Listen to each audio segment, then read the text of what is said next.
Aviso: este canal contém histórias e cenas reais, assuntos perturbadores dentre hipóteses sobrenaturais. Se você de algum modo é sensível a algum desses assuntos ou menor de 16 anos e sem o consentimento dos pais, recomendamos que não assista ao vídeo a seguir. E aí galera, como é que vocês estão? Eu espero que vocês estejam bem, porque a partir de hoje, talvez você não queira mais dormir sozinho à noite. Ou pelo menos sua luz vai ter que estar acesa. A Vladir aqui, se inscreve no canal, com o sininho, deixa seu like e também se inscreve em todas as redes sociais aqui embaixo. Aproveita e compartilha esse canal para todos os adoradores de filmes de terror, porque nós vamos começar a falar de alguns filmes. Mas não exatamente do filme, e sim da história real por trás dele. E hoje a gente vai começar com a verdadeira história por trás de Invocação do Mal 1. Você sabia que o terceiro filme já tá vindo? Então, depois da vinheta, você vai saber tudo sobre isso.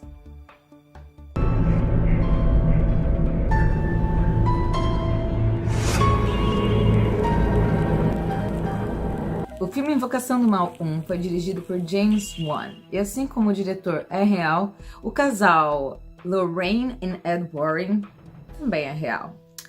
Mas a história do filme, ela é aterrorizante, mas não é tão aterrorizante quanto a verdadeira história por trás dele. Os filmes, eles não são simplesmente vindos da imaginação fértil de alguém. As histórias aconteceram de verdade. E eu vou começar contando pra vocês a história do casal Warren. Ed Warren era um veterano da Segunda Guerra Mundial e ele estudou muito sobre o assunto de demologia, portanto ele se autodeclarava demologista. Sua esposa Lorraine Warren era clarividente médium e dizia conseguir se comunicar com os espíritos e demônios que Ed encontrava. Em 1952, Ed e Lorraine fundaram uma sociedade chamada de New England Society. Esse foi o mais antigo grupo de caça aos demônios e caça a coisas paranormais, sobrenaturais, na Nova Inglaterra. A Nova Inglaterra, ou New England, era formado por 6 estados dos Estados Unidos: Maine, Vermont, Massachusetts, New Hampshire, Rhode Island e Connecticut, que era onde o casal morava. Eles rapidamente ganharam notoriedade após a investigação que eles fizeram em Amityville. Deixa aqui nos comentários se você quer que eu conte as coisas mais bizarras e coisas que nem todo mundo sabe ainda sobre o que aconteceu em Amityville. Além deles ganharem notoriedade, eles passaram a ser extremamente respeitados. Contudo, os 2 casos mais famosos acabaram vindo através da sequência de filmes de Invocação do Mal, que conta a saga dos Warren para poder ajudar algumas famílias através de exorcismos e coisas do tipo. Mas eu vou ter que destruir a ilusão de vocês nesse exato momento. Sabe por quê? Porque Invocação do Mal 2, a história não é exatamente como a história do filme. Tá curioso? Guarda o próximo vídeo, já espalha para todo mundo.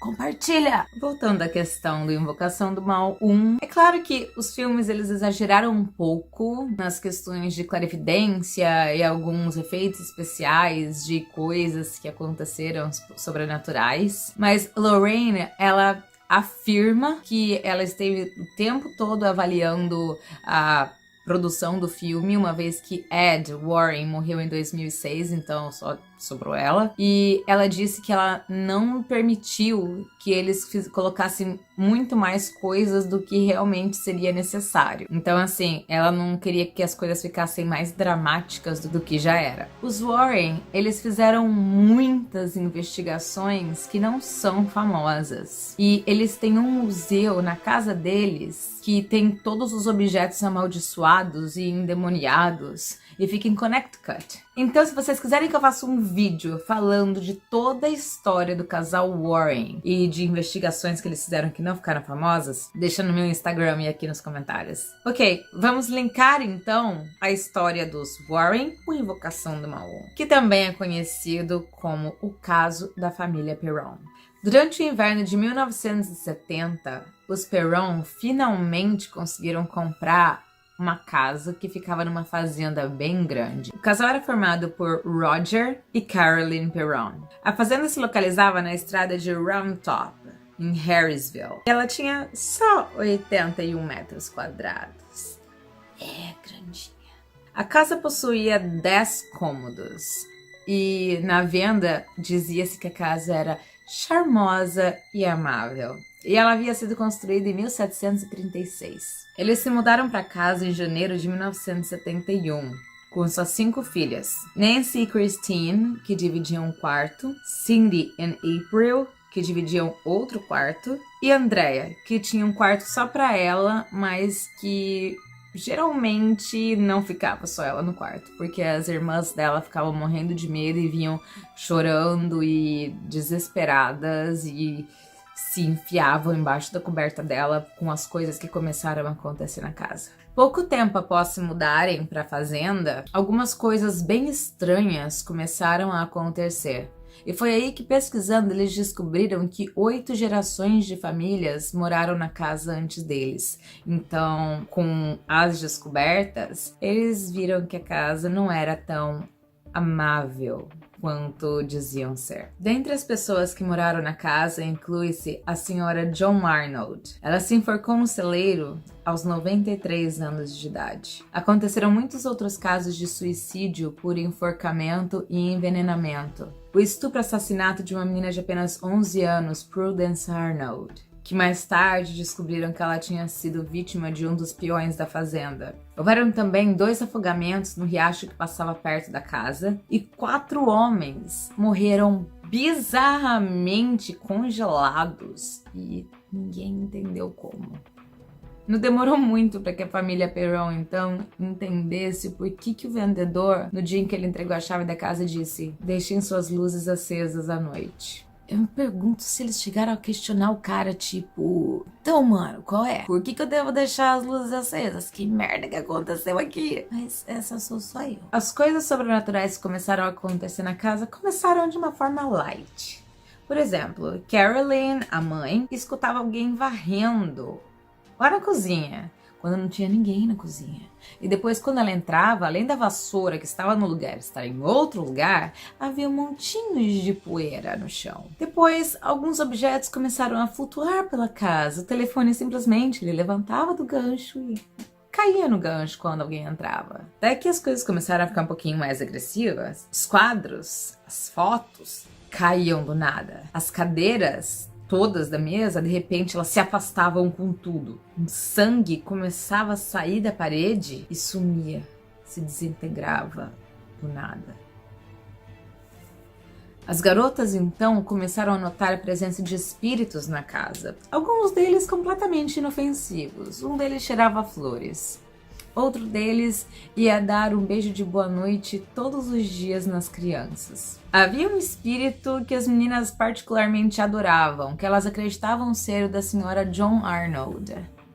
Ela ficava lá parada, com um sorriso no rosto, observando as crianças brincarem, e ela parecia estar se divertindo bastante com aquilo. Mas nem todos os espíritos eram bons e legais. Alguns dos espíritos atormentavam as meninas. Durante a noite eles puxavam suas pernas e seus cabelos. Outros batiam na porta da frente da casa com tanta força que parecia que a casa estava tremendo. Um deles atormentava Cindy, de 8 anos, dizendo que 7 soldados da guerra estavam enterrados na parede da casa. Andrea afirma que seu pai ia ao porão e que ele dizia que sempre sentia uma presença úmida, fria e mal cheirosa por lá. O aquecedor da casa, ele parava de funcionar sem nenhuma razão aparente, deixando a casa ainda mais fria. Mas com certeza, o espírito maligno que mais atormentava a família era de Bachelda Shellman. Ela tinha como alvo principal a senhora Perron. Ela realmente não gostava dela. Era como se ela estivesse numa disputa para ocupar o lugar da senhora Perron na casa. Acredita-se que a possessão dela, a obsessão dela, as coisas estavam ainda pior porque a família deles, a família Perron, não tinha nenhuma religião. Inclusive, Lorraine Warren sempre afirmou que você tem a sua fé como proteção. Eu sempre tive a minha fé. A proteção de Deus me permite fazer o que eu faço. Para algumas pessoas que me perguntam como eu tenho coragem de fazer esse tipo de vídeo falando só de coisas mais sobrenaturais e de já ter ido em lugares mal assombrados, eu tenho a minha fé. Eu tenho a minha proteção. Descobriram então quem era Bathsheba Sherman e o que realmente aconteceu com ela. Ela havia morado no local em meados de 1800. Ela nasceu em 1812 e casou-se em 1844 com Rhode Islander Judson Sherman. O nome! Ele era 1 ano mais velho que ela e eles se casaram em Thompson, Connecticut, em 10 de março de 1844. Ela foi a típica dona de casa que ficava lavando, cozinhando, limpando a casa, enquanto seu marido trabalhava na fazenda. Eles tiveram 4 filhos, mas nenhum deles passou dos 7 anos de idade. Pelo menos é isso que a criança acredita. Entretanto, segundo alguns arquivos governamentais da época, do censo da época, um desses filhos, Albert, sobreviveu, chegou a casar, construir sua própria família. Então, quanto a registros de fotografia, existe apenas uma fotografia, que é essa aqui, em que eles acham que talvez essa pessoinha aí em destaque seja Bathsheba, mas ninguém tem certeza absoluta. Muitos acreditavam, para não falar quase todo mundo mesmo, que a Bathsheba era uma bruxa satanista. Porém, não há nenhum registro oficial, não há provas de que ela fosse realmente uma bruxa satanista. Mas os rumores ficaram ainda maior quando ela estava tomando conta do bebê dos vizinhos e a criança morreu em seus cuidados. E durante a autópsia, os médicos disseram que a causa da morte tinha sido agulhas de costura enfiadas na base do crânio da criança. Então todo mundo achou que ela tinha usado a criança como oferenda para magia negra. Ela acabou sendo liberada durante um julgamento por falta de provas, mas isso não fez com que a população deixasse de acreditar que ela tinha deixado a criança como sacrifício para o demônio. Reza a lenda que ela não só tinha matado o filho dos vizinhos, como também ela torturava as pessoas que trabalhavam na fazenda junto com ela. Ela deixava as pessoas passarem fome. Ela espancava eles por coisa pouca. Enfim, ela era uma mulher muito infeliz no seu casamento, na sua vida, então ela acabava descontando isso nas outras pessoas também. Existem 2 fontes com relação à morte dela. Algumas pessoas acreditam que ela se enforcou, como aconteceu no filme, porém, em muitas fontes aqui dos Estados Unidos, em várias reportagens que eu vi a respeito do caso, inclusive da biografia da Bathsheba, ela foi encontrada na casa dela morta. Mas de qualquer maneira, a morte dela foi muito inusitada e deixou as pessoas assim, tipo, perplexas, inclusive os médicos que ficaram tentando juntar as peças do quebra-cabeça porque não entenderam nada, porque simplesmente, quando encontraram o corpo dela, ele estava petrificado. A causa da morte dela teria sido uma paralisia que ninguém conseguia explicar. Seria uma forma realmente bizarra de paralisia. E ela morreu quando ela já estava bem velha. Isso aconteceu no dia 25 de maio de 1885, aproximadamente 4 anos depois que o seu marido morreu. A maioria desses artigos que eu tive como fonte, eles alegam isso, porém eles também dizem que o Albert tá vivo, ou tava vivo. Então é meio complicado, especialmente porque na época, 1800, a gente não tinha tantos registros, por exemplo.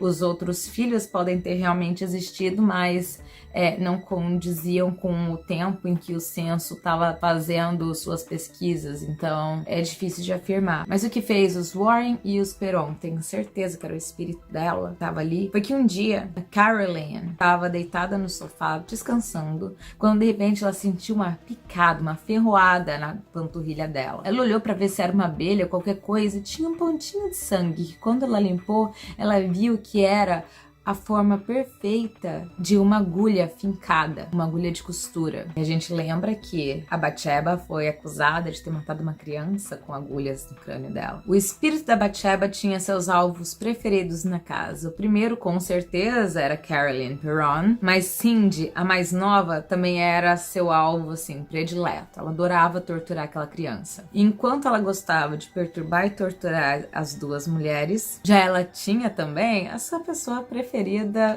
pra ser legal. Ela se mostrava sempre delicada e gentil com Roger Perron. Muitos equipamentos da casa nessa época começaram a se danificar, aparelhos eletrônicos. E ele então levava eles pro celeiro para consertar. Ele afirma que ele sentia ela fazendo carinho na sua nuca e deslizando as mãos nas costas dele. Já a Carolyn estava cada vez mais claro que ela queria que ela simplesmente fosse embora. Quando ela percebeu que a Carolyn não ia para lugar nenhum e que ela não ia deixar a casa, foi quando ela decidiu ser ainda mais cruel.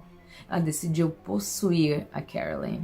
Foi aí que eu encontrei várias fontes dizendo que os Warren se ofereceram para ajudar e algumas fontes disseram que os Perron foram atrás dos Warren. De qualquer forma, os Warrens acabaram entrando na história, indo até a casa deles para tentar ajudar nessa possessão.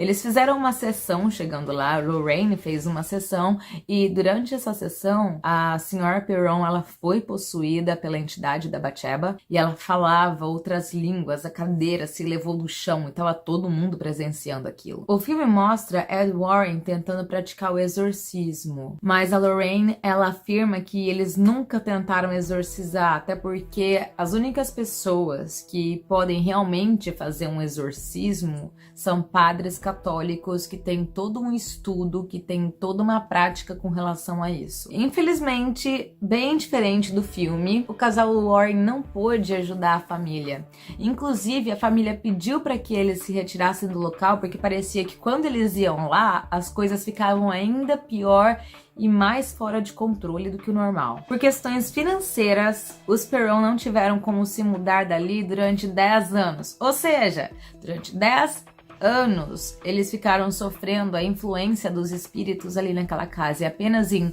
1980 eles conseguiram se mudar. Eles então foram morar na Geórgia. Eu particularmente, desde que eu pisei aqui nos Estados Unidos, eu tenho muita vontade de ir pro Museu dos Warren em Connecticut. Tipo, tenho uma vontade louca de ir.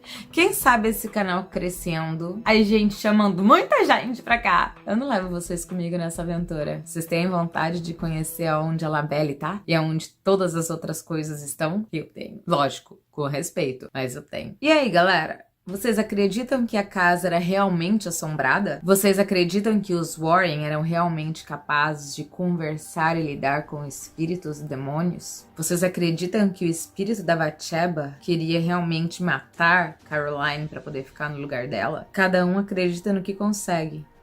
E você? No que acredita?